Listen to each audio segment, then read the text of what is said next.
The opportunity for the greatest turnaround in college football exists here today, and it's not one to be taken lightly.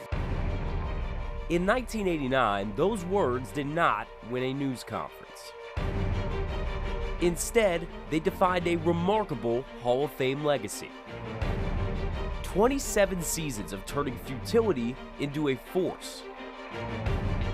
Bill Snyder leaves Kansas State a completely different program than he found it.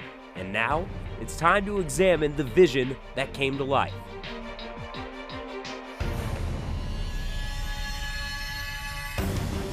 The greatest turnaround in college football. Loads,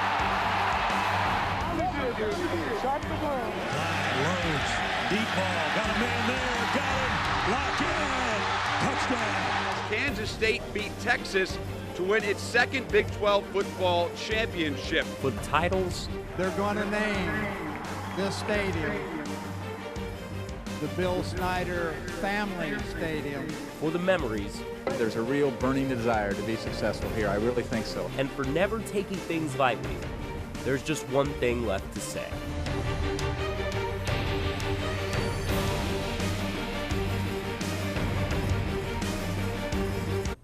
Welcome into our Bill Snyder special. I am 13 Sports Director Tyler Griever.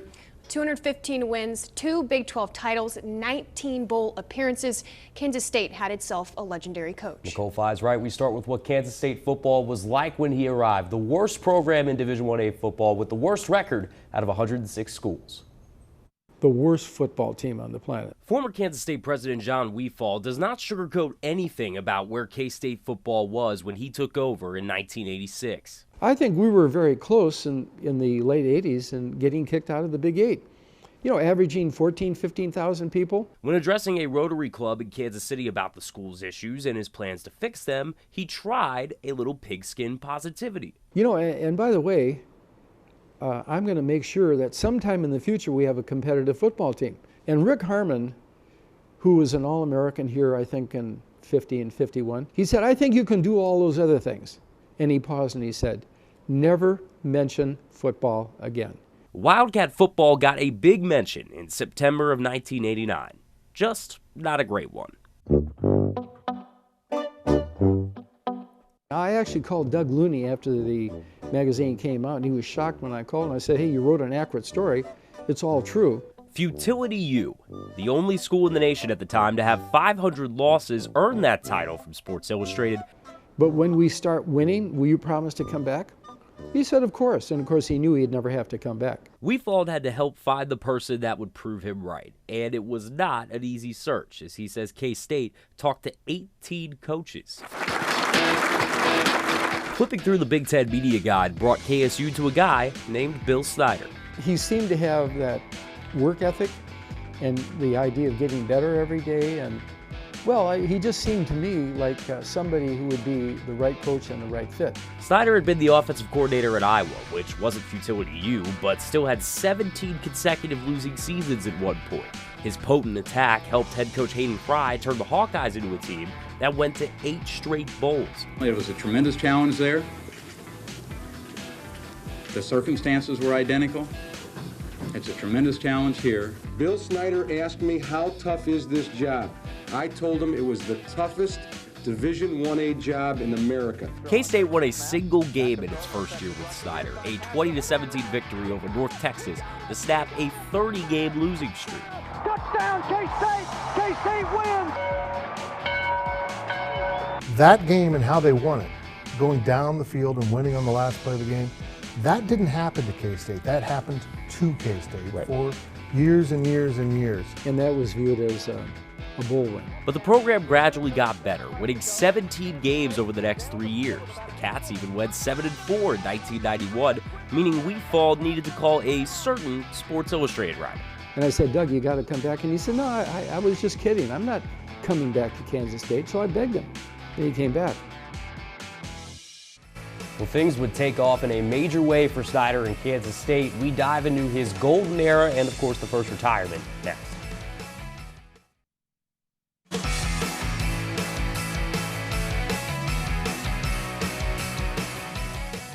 Webb has some time to throw. Pumps, looks right, throws right. Nelson, touchdown!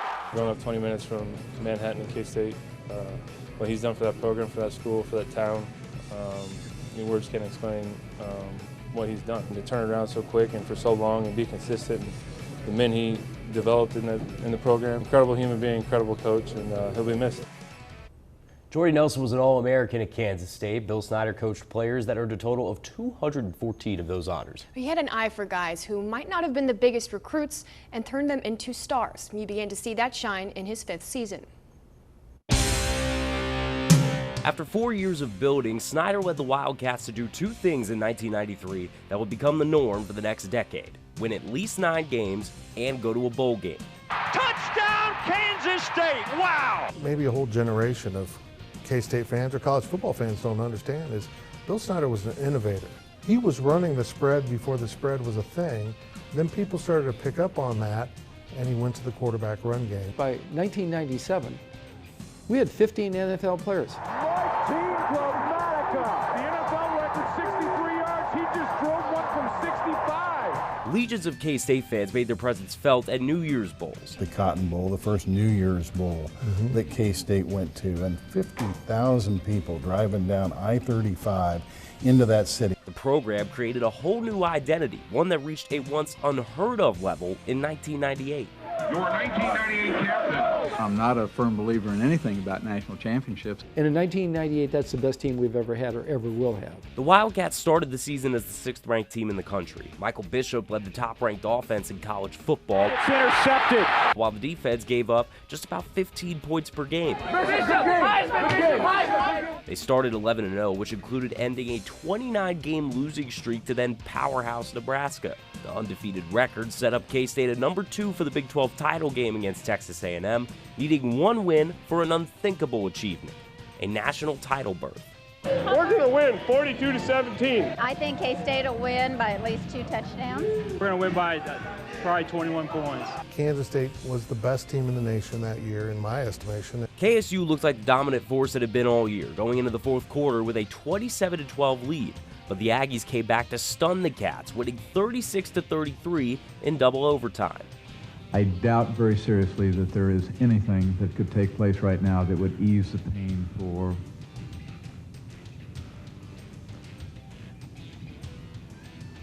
Doug, for these young people. That was the closest KSU came to a national title berth. Still, the next 2 years featured 11-win campaigns to make it 4 straight. 3 bowl wins and 4 appearances set up a crowning season in 2003. Led by a little guy named Darren Sproles, this team didn't go undefeated like the 1998 one, but it did beat Nebraska again, this time in Lincoln for the first time since 1968, handing the Huskers their worst home loss in 45 years. 2 weeks later, another streak could be ended with even longer odds, beating top-ranked Oklahoma for Kansas State's first conference title in 69 years. What was regarded as one of the greatest college football teams of all time. I mean, Oklahoma was so good, they still play for the national title. It looked anything like a long shot. They humiliated them. The Cats clobbered the Sooners at Arrowhead 38-9, giving Snyder a momentous victory over former assistant Bob Stoops and putting him at the top of the Big 12 mountain. KSU eventually lost by 7 in the Fiesta Bowl. Then just 2 years and a disappointing 9 wins later, Snyder thought it was time to hang things up. At some point in time, it's got to happen, right? He retired in 2005, citing the desire to spend more time with his family. I've not been the kind of father that I should have been, nor the kind of husband. Ron Prince took over the program, but something just didn't feel right. I knew that after he left, he wanted back, that he wasn't happy. He regretted it. I hope you understand that you are my family as well. Not all of Snyder's accomplishments were on the field. He made a huge impact off of it. Reagan Porter and I examined that after the break. Welcome back. As impressive as Bill Snyder's accomplishments were on the field, he was even more known for what he did off of it. As our Reagan Porter reports, he went above and beyond for a former player when tragedy struck. Was your mom a big K-State fan? She was a huge Josh Berard fan. Josh Berard's mother suddenly passed away in 2011, his senior year, less than a month after his K-State family made it to the Pinstripe Bowl, led by Coach Bill Snyder. There were times of calling Coach Snyder for certain things, and he had answers. That January, a simple phone call proved the answer to his prayers. I said, hey, Coach, this is going to be a struggle for me. I don't know what to do. I don't know if you can help me on this one. As a student from California, Berard faced funeral and burial costs he couldn't afford. So Coach Snyder and most of the staff pitched in money to pay the entire bill. And that probably means more to me than anything because, like I said, they didn't have to do it. With each step Berard took here at the Bill Snyder Family Stadium, he learned the importance of respect, honesty, and of course family. Now these are all life lessons Snyder taught him, which he hopes to instill in his daughter. My daughter doesn't go anywhere without saying I love you. Her teachers have described her as that kinder heart. You know, she won't let anybody get left behind. Berard says she takes after her grandmother in that way. She always gave all she had to everyone, even if she didn't have anything. My mom's life growing up, it wasn't always easy for her. What do you think she would say about this guy today? She would be honored. As far as his retirement, you know, she would probably fly from California to here just to be able to personally shake his hand. Berard has no doubt Coach Snyder's legacy will live on through the people he's touched. To have the integrity that Coach Snyder has about the job and about how he feels about his players and his staff and this community, it's unreal. Reagan Porter, 13 News. What a story, Reagan. Thank you. That's just one way Snyder has exemplified leadership. He's taken even more steps by becoming personally involved in molding future leaders at Kansas State. From the very beginning, Coach Bill Snyder helped to shape Kansas State's Staley School of Leadership. I think one of Coach's goals was to find ways that he could take the work that he did on the football field, particularly around the 16 goals, and take those outside of athletics. Hi, this is Coach Bill Snyder.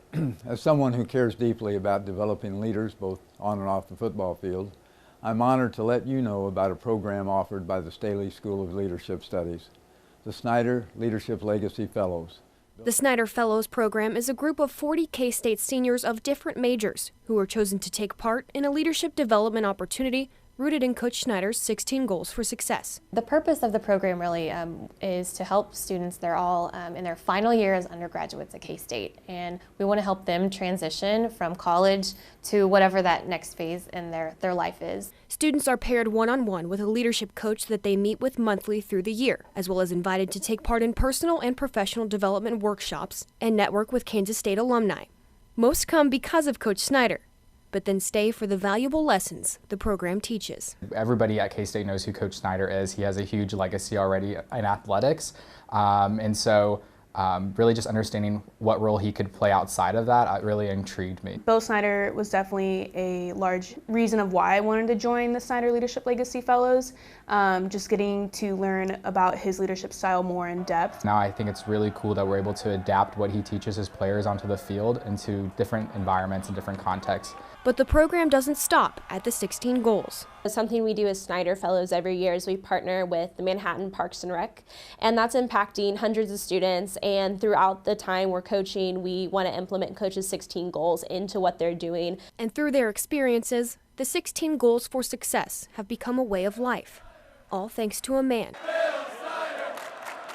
who reached beyond a football field and into the hearts of a community. Especially in the last week or so since Coach Snyder retired, I have heard from so many of our former fellows about how they've taken the work that we did in the program, how they took Coach Snyder's 16 goals and how that's helped them, maybe get through some really tough times. I'm very aware of the fact that Manhattan would be a very different town. K-State would be a very different university if it wasn't for Coach Snyder.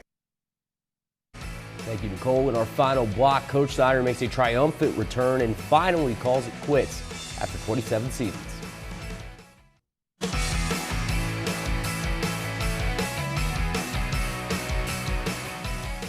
I have multiple people in my family and multiple fans that I've met of kids that every time he meets them, he'll tell them, how are your grades? And they'll tell him, oh, well, they're good, coach. He said, well, if you get straight A's, you send me a copy of your report card, I'll send you back a gift. My little cousin contacted me a couple months down the road and with a picture of this goodie bag she got from coach with signatures. And the fact that he remembered and got a letter from my cousin, someone that he did not have to send something back to, that's special. And welcome back. Retirement can get restless for some. It might still even get that way for Bill Snyder. Seriously, but that's probably not going to happen again. The thing is, who really could have guessed it was exactly what needed to happen just a few years after he left coaching the first time? Ron Prince's program could not find the stride Snyder hit. The Wildcats went to one bowl game, lost to Kansas 3 times, and compiled a record of 17-20 in 3 years. Even though we had some really good players, Jordy will juke a man at the 30, 35, 40. there just wasn't that chemistry and that team effort and so forth. So the school let Prince go in 2008, and instead of looking for a new face, it turned to an old one. He's always pretty cautious, but he said, well, I'll think about it. I know that first time around, he was itching to get back. All I can say is, go K-State. God bless you. Come on up. I thought I was doing right by my family when I retired. Then I found out from my family I made the wrong decision.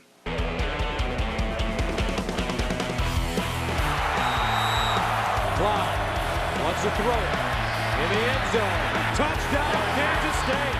Tyler Lockett over the shoulder. The next 10 seasons featured just 2 years without bowls.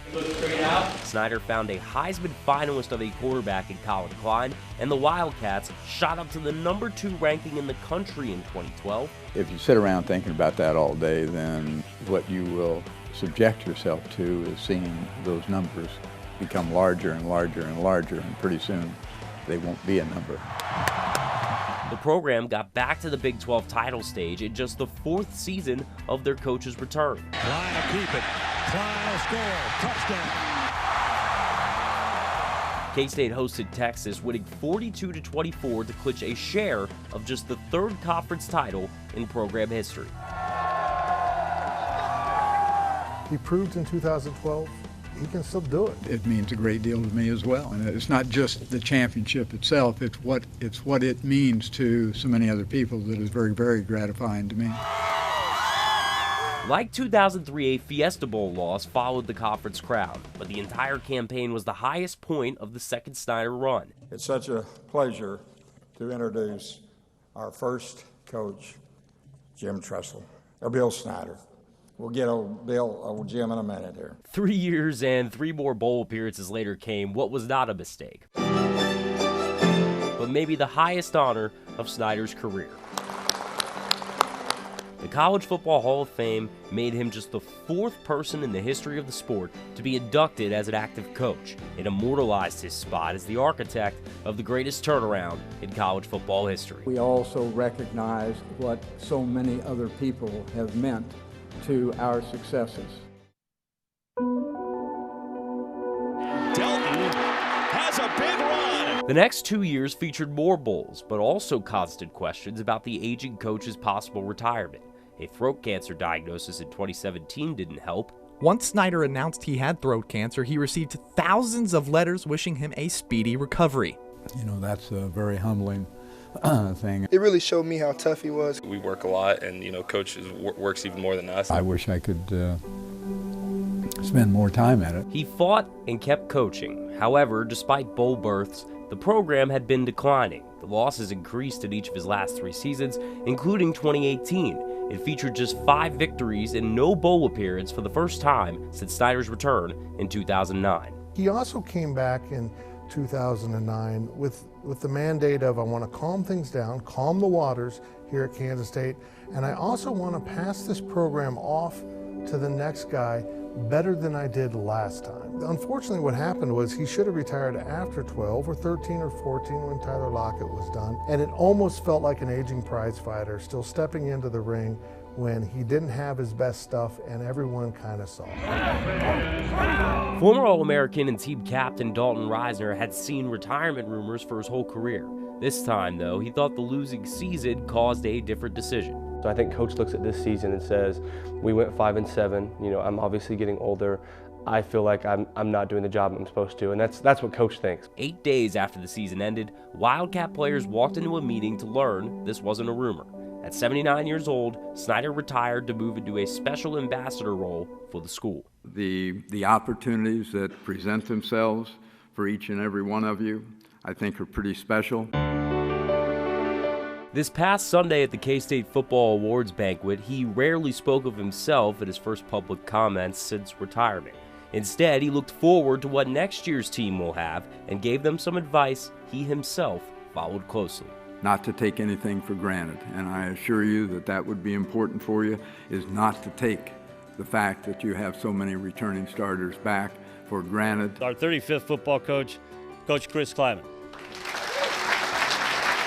They will play under a new head coach, the one Snyder sat to the right of on Wednesday at Chris Kleiman's introductory news conference. The new leader for K-State football understands the legacy he will try to continue.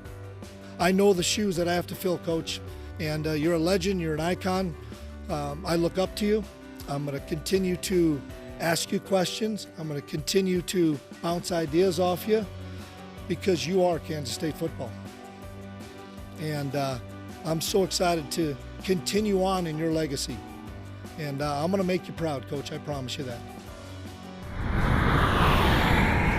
Kleiman will drive down the highway with Snyder's name on it that takes you to the stadium with his name on it because of that legacy.